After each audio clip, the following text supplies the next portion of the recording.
여러분 안녕하세요. 소설 쓰는 여자, 소설 읽어주는 여자의 이재희입니다. 지난 시간에 이어서 오늘도 박정희 대통령님께서 직접 쓰신 국가와 혁명과 나를 읽어드리겠습니다. 우선 읽기 전에 잠시 소개를 해드릴 곳이 있는데요. 여러분 민족중흥회라고 들어보셨어요? 작년에 이 책 박정희 대통령과 유경수 여사 추도사 책을 발간해서 많은 분들이 알고 계신데요. 민족중흥회는 정재호 회장님 이하 박정희 대통령님을 직은해서 모셨던 분들이 주축이 되어 이끌어온 단체입니다.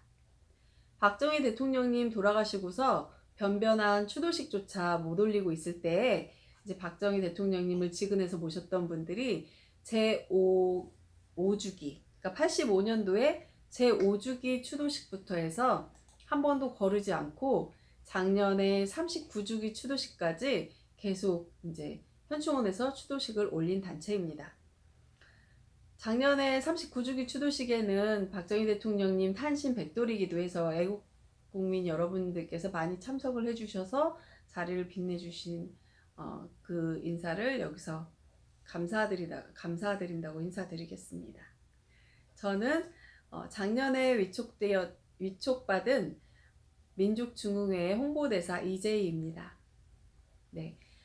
민족중흥회가 2000년도 전후에서는 회원수가 한 2만 명 정도 됐었거든요. 근데 그 후에는 여러 변동사항이 있었고, 최근에는 애국 시민들이 많이 이제 관심을 갖고 가입해 주셔서 회원수가 좀 늘고 있는데, 여러분들께서 많은 관심 가져주시고 회원 가입도 부탁드립니다.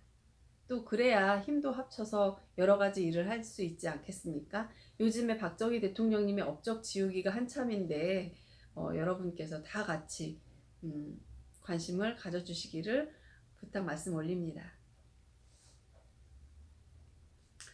또 제가 오늘 말씀드리고 싶은 이야기가 있어요. 지난번에 제가 5.16 군사혁명에 대해서는 전 세계적으로 가장 성공한, 가장 모범적인 혁명이었다라고 전 세계에서 평가를 그렇게 받고 있다라고 말씀을 드렸는데요.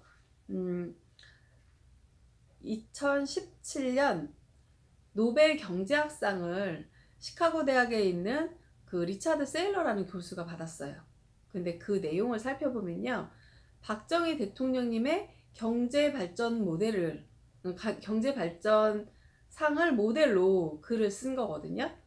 그렇다고 하면 우리 박정희 대통령님이 노벨 경제학상을 받기에 충분하지 않겠습니까? 그 경제 발전 모델로 글을 쓴 것과 직접 경제 발전의 업적을 이룬 것하고 어느 쪽이 공이 더 클까요? 여러분 모두 다 아시죠? 네.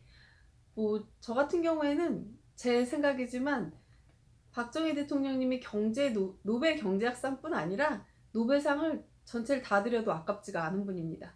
그만큼 전 인류 공영에 이바지한 지도자이시죠. 다음에도 또 박정희 대통령님에 대한 이야기를 좀 드리기로 하고요. 저는 오늘도 박정희 대통령님께 감사하는 마음과 박근혜 대통령님의 복귀를 기원하면서 여러분께 박정희 대통령님의 국가와 혁명과 나를 읽어드리겠습니다. 지난 시간에 제1장 혁명은 왜 필요하였는가에 30억 달러 수원의 내역과 그 전말까지 읽어드렸어요. 오늘은 두 번째 파탄에 직면하였던 민족 경제 부분을 읽어드리겠습니다.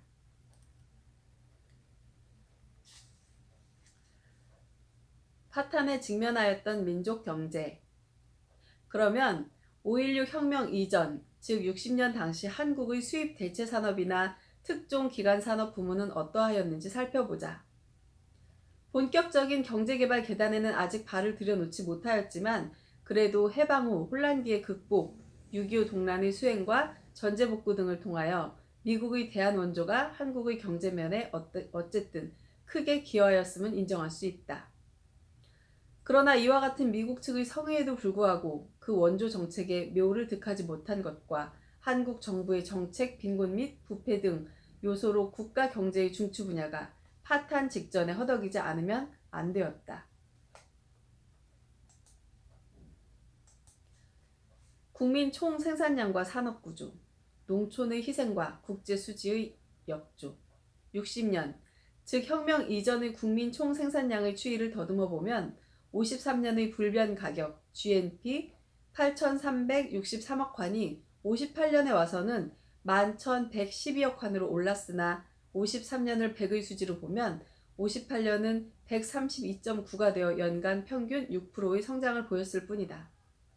그 내역을 산업별 구성 비율로 보면 58년에 있어 1차 산업 40.1, 2차 산업 17.2, 제3차 산업은 42.7%로 이렇게 볼 때 3차 산업이 압도적으로 비대한 반면에 2차 산업은 너무나 빈약하고 침체되어 있다는 것을 쉽게 알 수 있다. 그리고 1차 산업의 태종은 농업 생산품으로서 당시 전 인구의 75%를 점하였던 농민 생산이 전체의 40%에 불과하였다는 것은 그만큼 농가의 생산 구조가 기형적이었다는 것과 함께 그 경제의 비참함을 여실히 증명하는 것이라 할 수 있다. 이상과 같이 잉여 농산물의 과도한 도입이 얼마나 농촌 경제를 위협하였고 그로 하여금 생산 의욕을 잠식케 하였는가를 알 수 있는 동시에 정부의 외환율 유지 정책이 전혀 농촌을 도외시하고 농민으로 하여금 필요 이상의 희생을 강요하여 마침내 오늘날 파탄의 지경으로 몰아넣고 말지 아니하였는가. 이러고서 어찌 한국의 농촌이 건전하게 발전되기를 기대할 수 있었을까. 실인즉 우리의 농촌은 해방 이후 이 시기까지 작부 면적이나 단위 생산력에 있어서는 전혀 한 걸음도 앞을 디디지 못하고 왔다는 결론이 나온다. 이와 같이 구 정권하의 한국 경제는 농업면에 압박을 가하고 공업면의 부진을 획책함으로써 결국 3차 산업의 비대만을 촉진시켰다 할 것이다. 여기에서 일례를 들어보자. 대부분을 1, 2차 산업에 의존하고 있는 무역면을 보면 수출이 수입을 따르지 못하고 있다. 59년 수출 총액은 불과 1916만 달러인데 대하여 수입 총액은 어떤가? 놀랍게도 입초가 5,936만 달러인 7,852만 달러이다. 연 평균 약 5천만 달러 선의 이 국제수지의 역조는 55년 이래 5.16 혁명 때까지 그대로 지속되어 왔다. 당시 위정자들은 마땅히 최대한으로 수입 대체 산업 진흥책을 강구했어야 옳았다. 그러나 10년을 하루같이 이들은 오불관인 양 무관심 하나만으로 일관하여 왔다. 한 푼의 외화가 얼마나 소중한 것인가. 외화 획득을 위한 산업, 즉 공업제품, 광석물, 수산자원의 개발에 사용함으로써 아울러 국내 공업화와 실업자의 흡수, 국민 생활의 향상도 기여할 수 있는 외화가 아닌가. 적자 무역에서 흑자 무역으로 이것은 자립경제 건설과 국내의 자급자족을 기하는 의미에서라도 기어코 성취되어야 할 과업 중의 과업이라 할 것이다.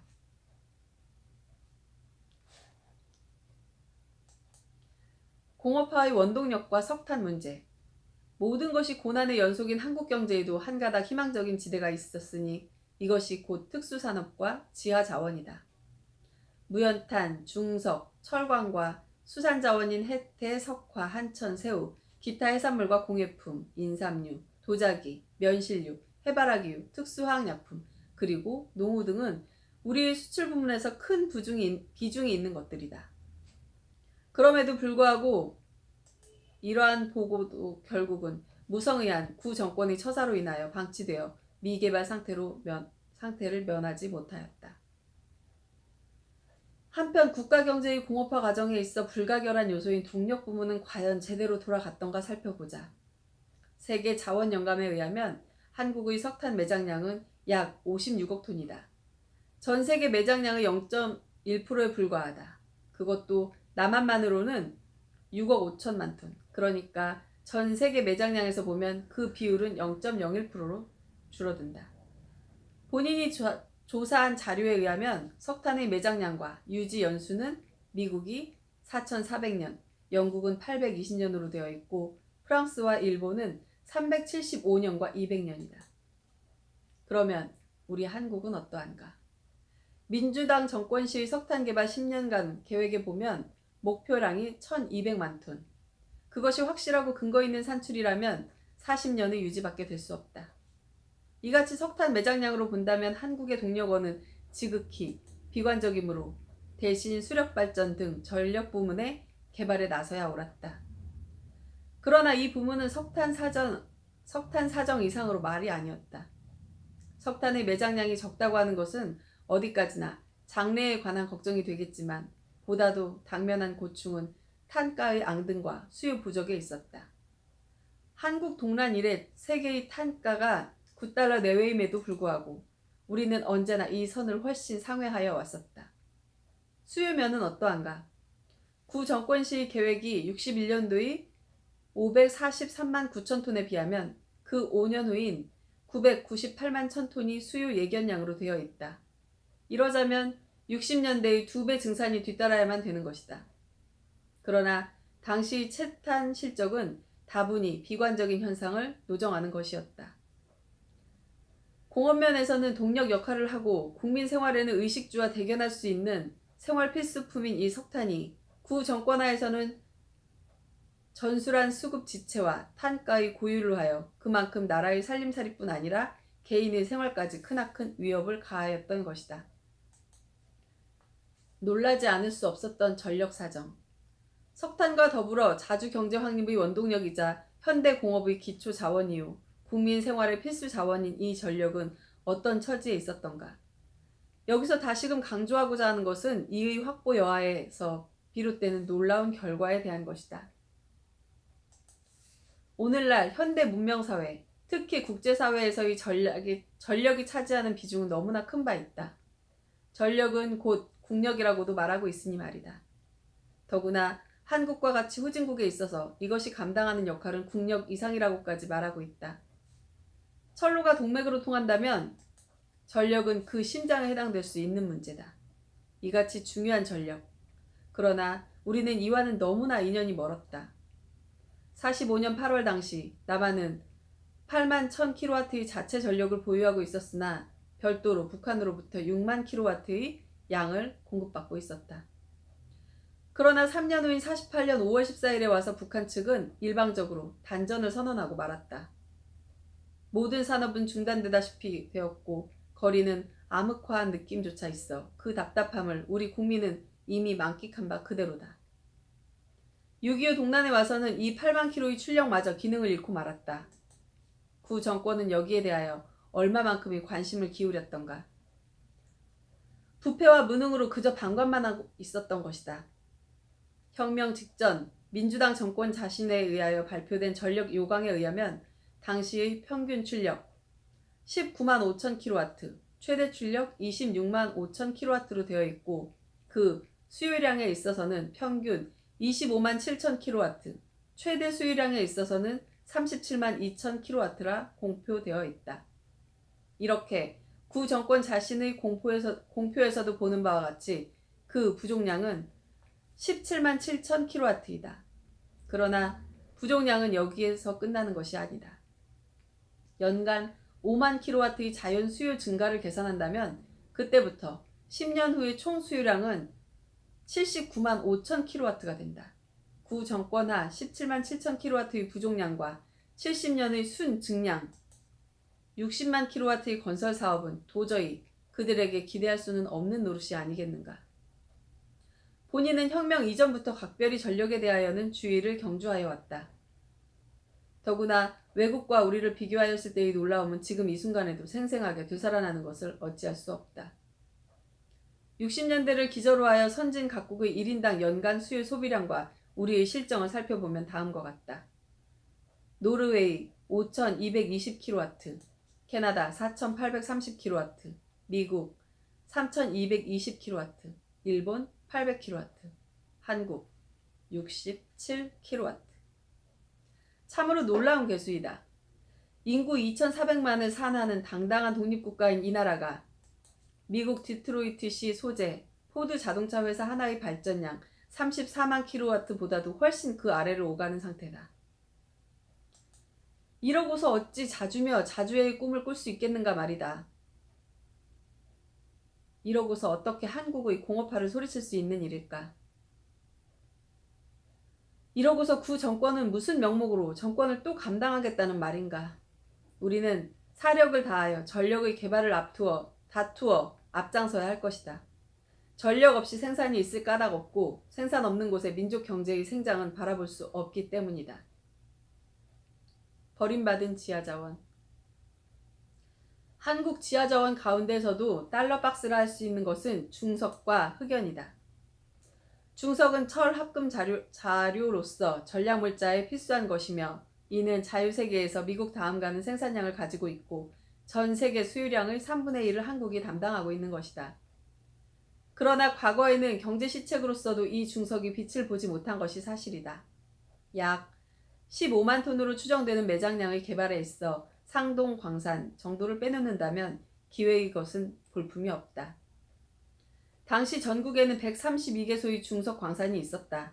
그러나 대부분이 선광시설의 미비와 생산 코스트의 초과로 그대로 폐광 상태에 방치돼 있을 따름이다. 세계 최대의 규모를 자랑하는 화학처리 공장을 보유하고 있으면서도 고품위 광석을 수출하는 것으로 겨우 체면을 유지하여 왔다. 가령 130여 개의 이 같은 광산이 상동 광산처럼 가동을 계속하였다면 연 평균 5,000톤의 그 몇 배나 증산을 보게 되었을 것이며 그로 하여 얻어지는 외화가 얼마나 되었을까. 생각하면 아까운 일들이 한두 가지가 아니다. 그만큼 구 정권은 무능하였다.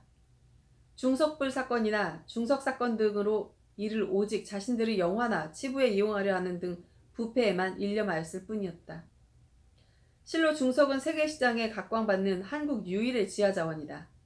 이같이 소중한 중석광은 힘 잘하는 데까지 채굴하여 외화를 획득하고 일방으로는 외자 도입에 대한 상환 재원으로 활용하였어야 하였다. 다음에는 중석과 함께 또한 수출 가치가 높은 흑연을 들지 않을 수 없다. 추정 매장량으로 보면 토상 흑연이 300만 톤, 인상 흑연이 160만 톤이다. 이 흑연은 그 매장량이나 생산량 그리고 그 질에 있어서 단연 자유세계에서 제1위를 차지하고 있다. 그러나 이 흑연에 있어서도 뚜렷한 실적이 없고 만족할 것이 못 되는 것이다. 혁명 이전 총 가동 광구 264개 중 그 대부분이 해외 시장을 개척하지 못하고 위축되었으며 또한 채광, 선광시설의 불비로 사실상 휴광 상태를 벗어나지 못한 채 있었다. 현대공업에 있어서 기초 공업자원으로서 또는 그 발전의 바로미터인 철광석은 그 매장량이 2천만 톤으로 추정되고 있다. 이 광구 역시 410여 개소를 헤아린다고는 하나 구 정권화 연평균 생산량이 39만 2천 톤대를 오르내렸다 하니 가히 그 작업 내용을 알아보고도 남음이 있다.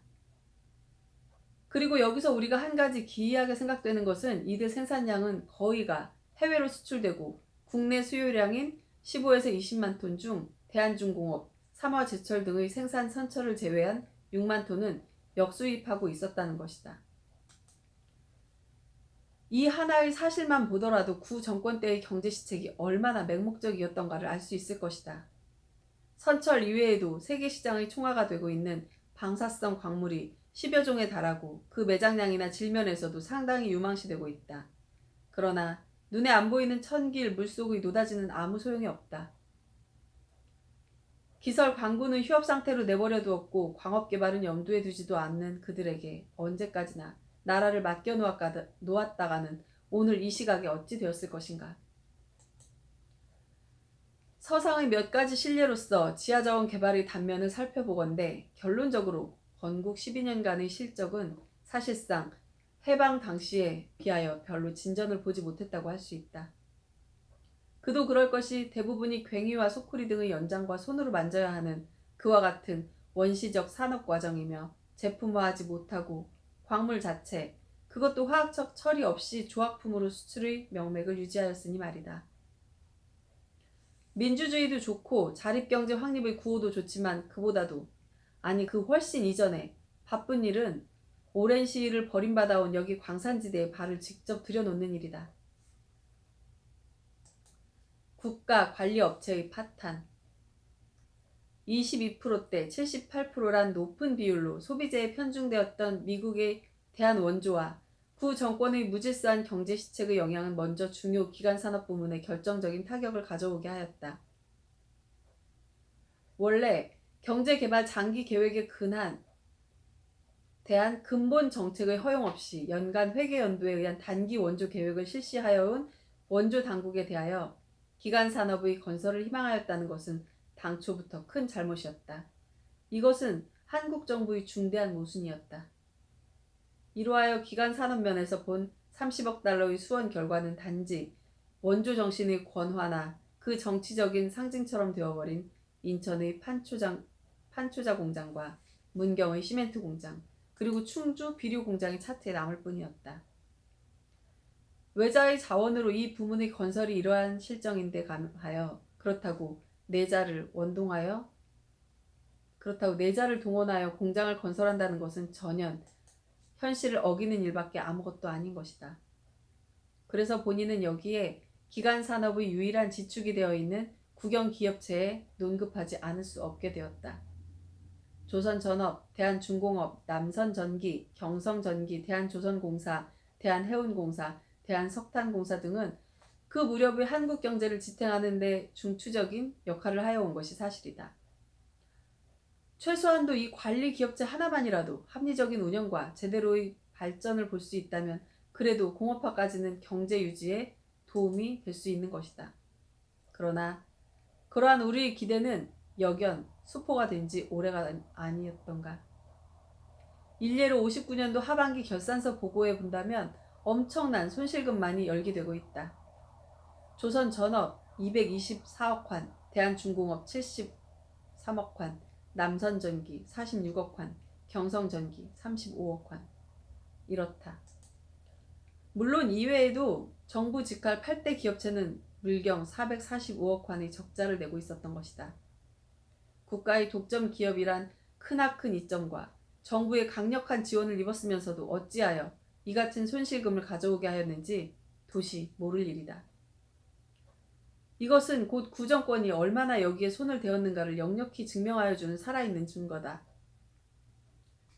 굶주린 사자 앞에 내던져진 토끼격으로 탐욕한 구 정치인들의 부패를 나타낸 실감 있는 그래프를 할 것이다. 그들은 자기계의 관리인을 임명한다. 말하자면 하수인을 두고 그 하수인으로 하여금 영주와의 대가를 상납받는다. 경제 재건이나 그 의욕은 찾아볼 길조차 없고 정권이 오갈 때마다 관리 기업체 주변은 시장화하였고 차마 눈뜨고는 못 볼 수많은 추태가 벌어지고 갖가지 희비극이 공연되었음은 국민 제위가 직접 목격한 바도 있으므로 생략하기로 한다. 애초 여기에 생산성의 증대를 믿고 수요 공급을 바라며 시설의 개선, 확장을 빌 것, 고객 본위의 운영을 희망하는 것조차 잘못이었는지 모른다. 고객 본위의 말이 나왔으니 말이지 그들은 국민에 봉사하고 친절할 사업인이기는커녕 바로 폭군이었다는 것도 숨길 수 없는 일이 아닌가. 하여간 그같이 난맥상의 관리 기업체를 그대로 둔다면 장차의 양상은 어떻게 다가올 것인가에 주목하여 보자. 일례를 경성전기와 남선전기의 경우에서 보면 이들 두 기업체는 조만간에 부채와 자산이 상쇄될 수밖에 없는 형편이었다. 경성전기는 총 자산액이 90억 환이고 남선전기는 100억 환이다. 만약 적자 35억 환과 46억 환의 59년도의 결산 보고서가 그대로 계속된다면 불과 3년 미만의 결말을 보지 않을 수 없을 것이요. 그 다음에는 부득불 부채를 걸머쥐고 나갈 도리밖에 딴 방법이 없을 일이었다. 이것은 4.19 이후 대모대가 가두를 누비던 공포보다도 더한 것임은 새삼 말할 나위가 없다. 여기에서도 혁명의 불가피한 요소가 쉽게 찾아질 것이 아닌가. 34개 주요 기업체의 단면. 정부의 관리 기업체가 그러할 즈음 국가 산업의 또한 중추를 담당하고 있는 주요 관민 기업체인 은행의 실태는 어떠하였던가. 61년 당시 민의원 예산결산 분과위원회가 행한 국정감사 보고에 나타난 산업은행의 연체 대출 내역을 보면 다음 표에서 보자. 기업체와 총 대출액.